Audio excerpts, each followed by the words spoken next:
Ang babaeng ito ang pinakamagandang babae sa kanilang paaralan at lahat sa klase ay gustong maupo sa tabi niya. Isang araw, dumating ang isang bagong lalaki sa paaralan at lahat ay nagsimulang tumawa sa kanya dahil mataba siya. Naawa ang babae sa kanya. Nang mag-isa ang lalaki sa pagkain ng tanghalian, nilapitan siya ng babae para sorpresahin siya. Ngunit natakot ang lalaki at tumakbo palayo. Nalungkot ang babae. Kinabukasan, nang binubuli na naman ang lalaki, nilapitan ng babae ang mga bully at sinabihan silang iwanan na lang ang kawawang lalaki.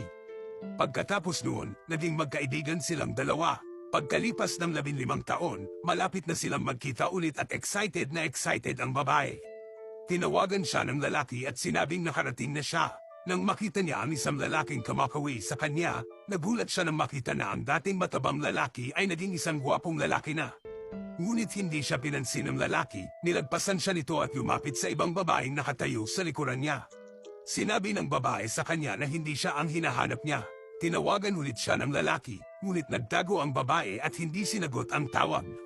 Noon niya nakita ang refleksyon niya sa tubig at nalungkot siya nang maalala kung gaano siya kaganda nung una.